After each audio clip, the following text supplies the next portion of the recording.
is a significant part of the wallet. And that inflation has been sticky. So that's the reason why the consumption, we believe, has been under stress. But now that, if with the taxes going down, prices are going to go down, I think it's going to make a significant boost to consumption. Also, and it's not just one step, interest rates have eased. I think fortunately the inflation is also under control. Yes. The experience in the recent past with farm incomes has been better. So a lot of factors are coming together, and this is going to provide, I think, a significant more impetus. A significant impetus, that is the hope. But on cigarettes, what's the expectation? There is a demerit slab of 40%. Do you expect that that's where it will hold, or that's where you will find yourself? Or do you anticipate that there could be more cesses and levies on top of that? Well, I was just waiting for that question. So, you see, I am very well informed by what is stated in media. So I guess you know it better than I, but my understanding is that, what our expectation and understanding from whatever I'm reading is more that it's revenue neutral.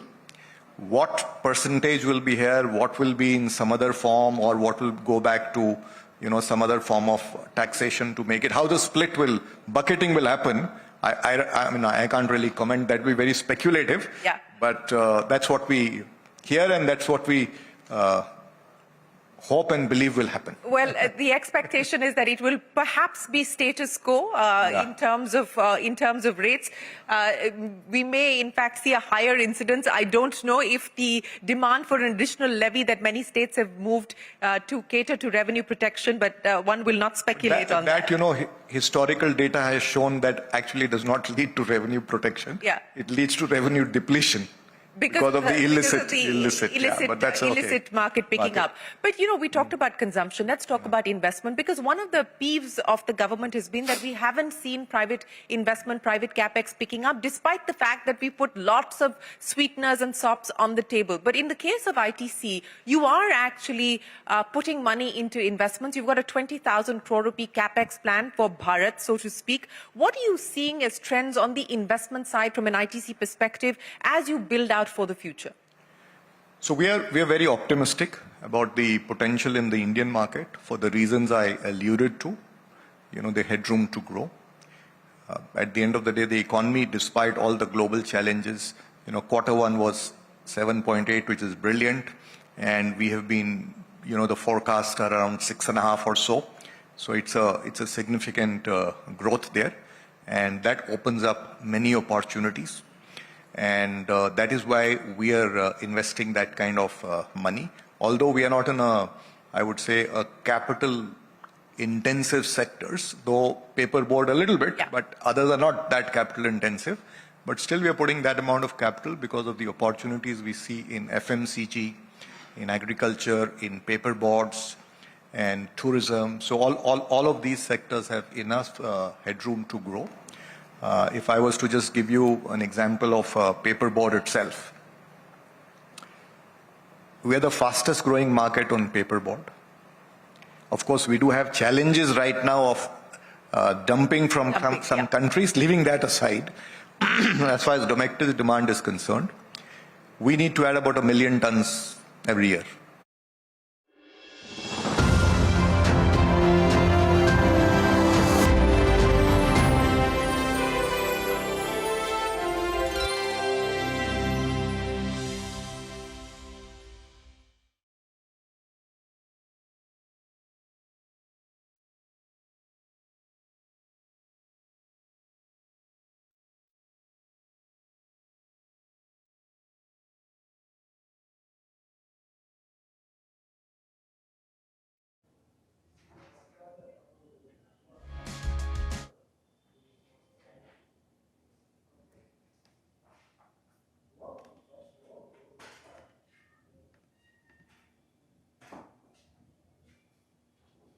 Yeah.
Hello and welcome to Startup Street. I'm Ritu Singh and here are the top headlines from the startup space.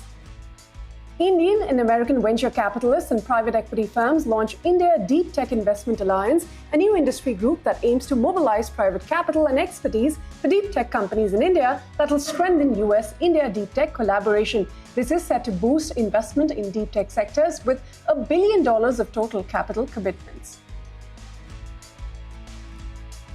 Short-form learning platform Seekho secures $28 million in a Series B funding round led by Bessemer Venture Partners. The fund plans to use the funds to build new experiences through new content formats and to leverage AI-first solutions.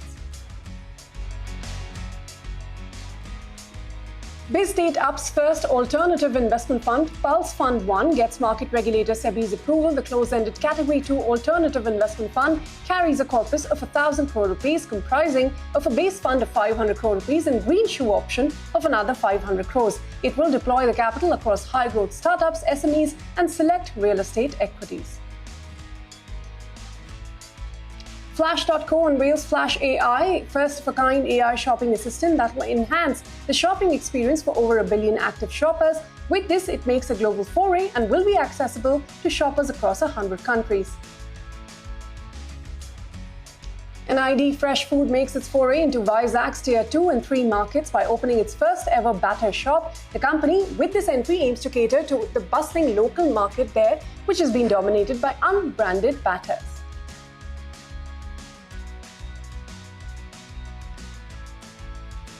Those are the headlines we're tracking for you today. But in what's brewing, form learning platform Seekho has secured $28 million in a Series B funding round that was led by Bessemer Venture Partners with participation from Goodwater Capital and existing investors as well. Founded in 2020, Seekho provides bite-sized, curated, vernacular learning content for Bharat. This content, delivered in 3 to 5 minute videos, focuses on practical knowledge for career and self-growth. The company now has 25 million monthly active users and claims to have seen a 60% quarter-on-quarter growth. It will use these funds to build new experiences through new content formats and so on. But to understand more about the company's growth trajectory, joining me now is its founder, Rohit Chaudhary. Rohit, thank you so much for your time here on CNBC-TV18 and welcome to Startup Street. Tell us a bit about Seekho before anything else. What is the gap you're trying to solve for and the size of the market opportunity you're chasing? Yeah, so we are just trying to, help people in India live better and actually build a better world along the way. And Seekho is exactly filling that gap where we are a country full of aspirational people who really want to learn and grow, but definitely face challenges when it comes to getting support in terms of, what next to do. If they want to set up their own business or want to earn online or want to just grow as a YouTuber. So we are just helping them through these short form curated videos to learn and become better. But Rohit, in a space where YouTube, Instagram, even new age edtech players are vying for attention, right? How do you ensure users come to your platform specifically for edutainment rather than, just picking up knowledge from mainstream apps? Yeah, so YouTube, or for that matter, internet is full of knowledge and information. However, there's too much of it that people don't really know what to rely on and, what exactly to trust when it comes to moving towards their goals. And Seekho, on the other hand, comes into play and provides content which is exactly what users need in a very crisp, short, 3 to 5 minute kind of a format, where we only talk about things which actually matter, which are going to help people grow, and all of that created by experts who are kind of verified by Seekho. So all of those are the reasons why people love, learning through Seekho and not really through the free to use educational platforms or information platforms. Well, I'll come to users in just a bit, Rohit, but how are you going to deploy this $28 million check that you've got? In terms of immediate priorities for growing the company, where will you deploy this money? Yeah, so as I said, the mission is to make learning fun and easy for everyone. And towards that, the first step is, of course, to expand into as many categories and languages as possible. and on top of it, also use new formats of learning, which could be blended, of course, using new technologies, like AI, and build more interactive, personalized learning journeys for our users, so that we can actually make Seekho a global learning brand, and move even further towards that direction to expand globally. Expand globally. What are the markets that you're looking at the moment, apart from India? Yeah, so we are definitely going to launch, the English language of our app very soon, and going to launch in the US Okay. in the coming quarters. And we definitely want to build the first edutainment brand, which is built from India but for the world. All right. India's subscription economy at $2.5 billion or so. How are you convincing the first-time digital, payers in Bharat, in tier 2, tier 3 and below cities to pay for your content? What's your early experience with the churn and the retention that you've seen so far? Yeah, so it all comes down to talking to users and understanding the market. And since day one, we have been speaking to all of these users who talk a lot about how learning can actually lead to success and how it can change their life.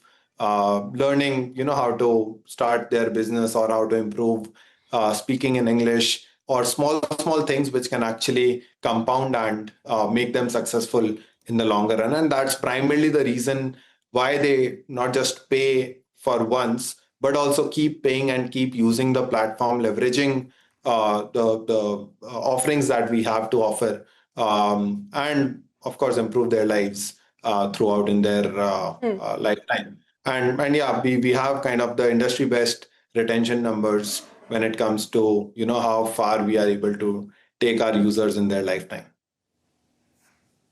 All right. You've already hit about 25 million monthly average users, and that 60% growth number quarterly that you're talking about.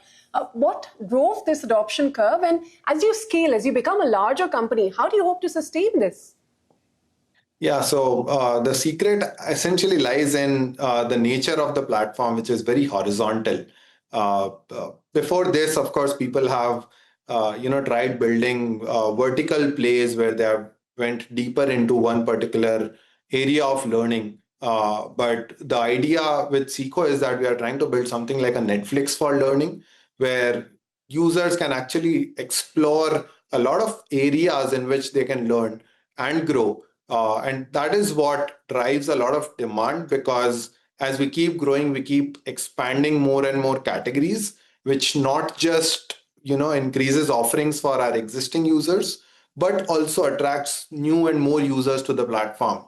So please don't be surprised if you see categories like AI or deep tech that you want to maybe develop a better understanding into, or even journalism for that matter, very soon coming on Seekho. So, quickly we run out of time. You've mentioned leveraging AI-first solutions. Concretely, what will that look like for Seekho in 10 seconds? Yeah, so it's just interactive learning experiences where you not just learn by watching videos, but also clear your doubts specific to your needs, which only AI can offer, of course. All right, Rohit, we'll have to leave it at that. Thank you so much for your time today. It's been a pleasure speaking with you, and we hope to touch base again in future. Thanks very much. Now, India wants to be more than just a consumer of chips. It wants to be part of the global semiconductor value chain. That is the focus of Semicon India 2025, where policymakers, global majors, and local startups are all under one roof. Now, one of the companies drawing attention this year is Lam Research, a US-based leader in chip-making equipment. CNBC-TV18's Aishwarya Anand reports from the exhibition floor.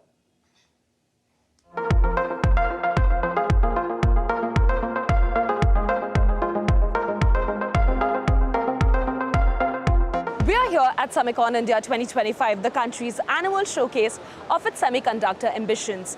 Among the global majors present is Lam Research, a US-based company whose wafer fabrication equipment is used by chip makers worldwide. From etching nanoscale patterns to enabling deposition processes, Lam tools are at the core of making world's most advanced semiconductors possible.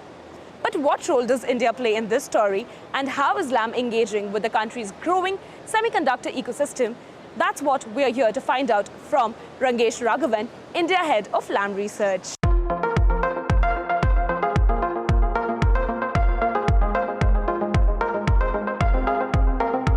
Rangesh, the first question that I want to understand from you is that, help me understand, take us through a little bit about Lam's India operations. What are some of the core functions that you're running here, and how do those connect with your global operations?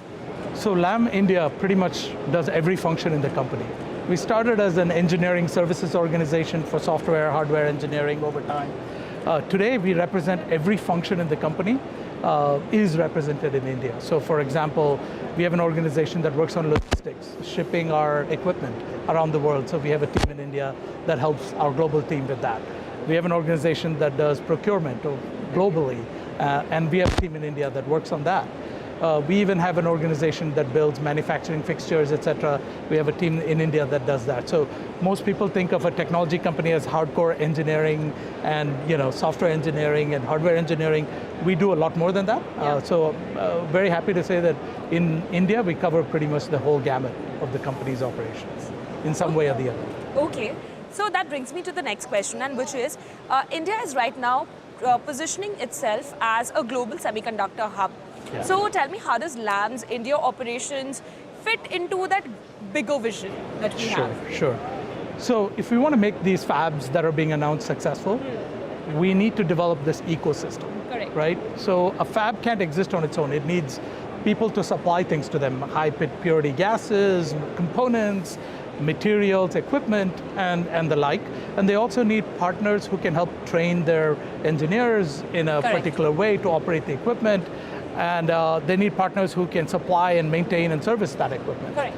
So if we already have a footprint in the country, the India operations we have give us a great springboard to when Tata, for example, our next door neighbor, when they complete construction of their factory, we'll be able to support them very well because we're right here and we're able to do that. So in terms of our contribution, it's basically to broaden the ecosystem, and the breadth of that ecosystem really helps develop the whole industry, actually.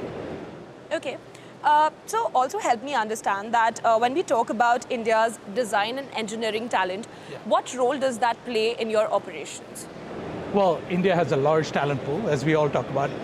I think we graduate around 2 million engineers a year, huge number of people. Correct. So that's a lot of raw talent. What we do at Lam is we hire those people and we train them in our specific domain.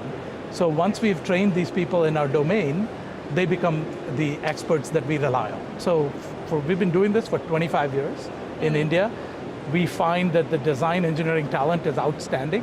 In many cases, our engineers have very quickly caught up to and outperformed some of our operations globally in terms of how they deliver. So we've been very pleased with our progress in this regard.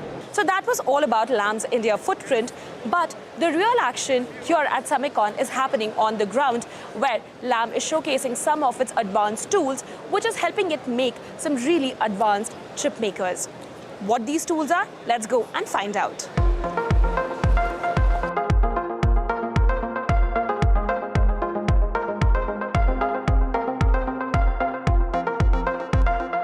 I do want to understand from you that what are some of the key technologies that you're showcasing here at Semicon India 2025?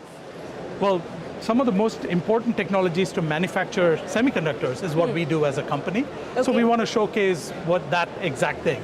So over here is a small representation, it's a simplified representation of what happens to a wafer and how chips are manufactured. Okay. We start with a blanket wafer. It doesn't look like that, it looks like a big disk, but this is a sample. It comes through to one of the Lam tools where we deposit a film. These films are often of a thickness of, say, a hundredth of a human hair or something like that, so extremely nanoscale. And then we bring it to, we need to create a pattern. So to create this pattern of a circuit, you need to use a technology very akin to stencils. So you have a mask, and we want to remove the etch in the parts where you don't want things, so you cover the other parts with a mask. So that's what we do here. We deposit a photoresist material using an Aether system from Lam.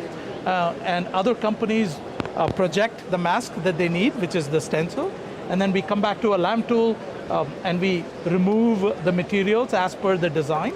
And once that's done, we come back to other LAM tools and clean up any debris or residue, for example, removing these unwanted layers. And then we come back to LAM tools and deposit new films again, and now we've formed one layer. Like this, there are 400 or 500 repeats with different designs throughout the process. It can take 30 to 90 days to complete. So that happens in a sort of a repeated cycle, and we are engaged in many of the most important steps. So that's what Could you give me a use case of this? Well, these chips go into everything we know. Okay.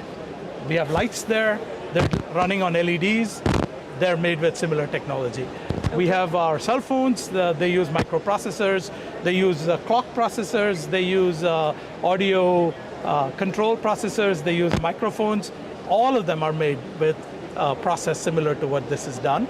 So the use cases are many and diverse. Could you give us some use case of this technology? Sure. Almost all chips are made using a similar process. Okay.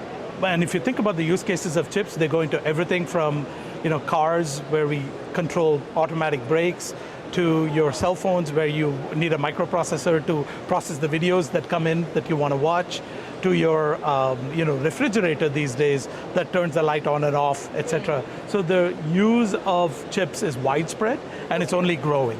And we look at the explosion of AI as one of the largest now new use cases, because every AI question you have, so every time you open up ChatGPT and you say, you want to ask ChatGPT something, that goes through a chip on your phone, it gets out through another chip as an RF chip that goes to the network, then the network has many chips that process that information and send it to the processor. So the whole thing is all made with chips. So the use cases are so many. All right. So this is one tool that we have seen. What else do you have on the showcase here? Well, what we're doing is we're kind of showcasing what our tools look like so people get a feel for it. So here is an example of a system that we produce commercially, that we sell. Basically wafers, those wafers that we talked about, they come over here, they get loaded onto this system, they get distributed into this tools where it's kind of like a pressure cooker, you can say, right? There's we put in gases, we put in various things into those chambers, and then we make the magic sauce of the films happen or the removal happen. So it's a complex thing. It's hard to explain very easily. So what we tried to do is to explain that by showing you what a real life tool would look like. So one of these little guys here that you see, one of these little guys, we've brought an example of that. And so this is what a real wafer looks like. It's inside here. Nice. So that's what chips are made on. And so we've opened up this chamber to kind of show you what happens. And then we put in gases, chemicals, heat that thing up.